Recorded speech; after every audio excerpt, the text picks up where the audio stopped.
আমাক লাগিবই এসটি আমাক লাগিবই এসটি আমার লিগ্যাল ডিমান্ড এসটি আমার legal demand we want justice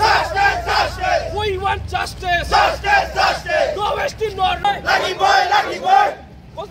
প্রতারণা নচলিব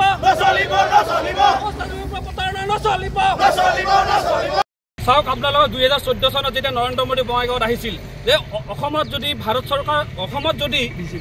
বিজেপি চৰকাৰ আহে তেনেহ'লে 6 মাহৰ ভিতৰত অসমৰ যি 6 জনগোষ্ঠী তথা আমাৰ ভূমিপুত্ৰ কোচ ৰাজবংশীসকলক এছটিকৰণ কৰিব কিন্তু সেই কথা আজি ভুৱা হ'ল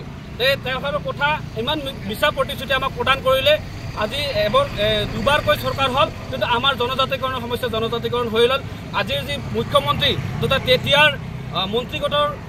অধ্যক্ষ সন্মানীয় আপোনাৰ হিমন্ত বিশ্ব শৰ্মা ডাঙৰীয়াই আজিলৈকে যি প্ৰতিবেদন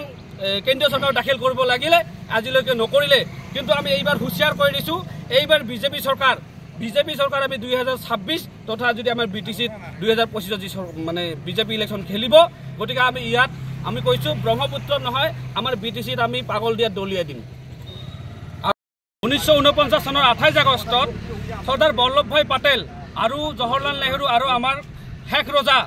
জগদীপেন্দ্ৰ নাৰায়ণ ভূপ বাহাদুৰৰ মাজত যি মাৰ্জাৰ এগ্ৰিমেণ্টৰ জৰিয়তে যি চুক্তি হৈছিল কমতাপুৰ আৰু ভাৰত চৰকাৰৰ মাজত সেই চুক্তি মৰ্মে আমাৰ কমতাপুৰ গছ শ্ৰেণীৰ নাগৰিক হিচাপে আমাৰ এই কমতাপুৰত থাকিব পাৰিব বুলি কথা আছিল আৰু সেই আজিৰ যি প্ৰতাৰণা আমাক কৰিলে আপোনালোকে গম পাইছে যে আমাক যে ইয়াত চিহ্ন বিচ্ছিন্ন ভাৰত চৰকাৰে আমাক কৰিলে আমাক গছ শ্ৰেণীৰ নাগৰিকৰ কথাটো দূৰৰ কথা আমাক একেবাৰে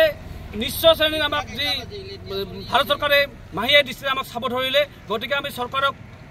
আহ্বান জনাইছোঁ বা আমি হুঁচিয়াৰ কৰি দিছোঁ যে আমাক অনতিপলমে আমাৰ ইয়াৰ এছটি তথা কমতাপুৰ এই কমতাপুৰ যাতে আমাক পুনৰুদ্ধাৰ কৰি দিয়ে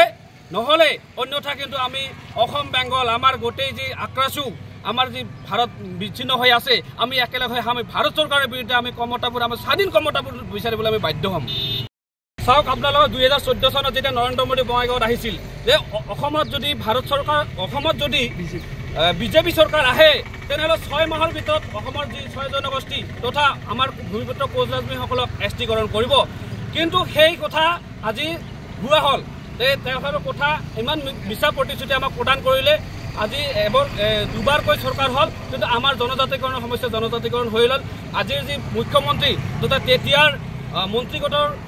অধ্যক্ষ সন্মানীয় আপোনাৰ হিমন্ত বিশ্ব শৰ্মা ডাঙৰীয়াই আজিলৈকে যি প্ৰতিবেদন কেন্দ্ৰীয় চৰকাৰ দাখিল কৰিব লাগিলে আজিলৈকে নকৰিলে কিন্তু আমি এইবাৰ হুঁচিয়াৰ কৰি দিছোঁ এইবাৰ বিজেপি চৰকাৰ আমি 2026 তথা যদি আমাৰ বিটিচিত 2025 যি মানে বিজেপি ইলেকশ্যন খেলিব গতিকে আমি ইয়াত আমি কৈছোঁ ব্ৰহ্মপুত্ৰ নহয় আমাৰ বিটিচিত আমি পাগল দিয়া দলিয়াই দিম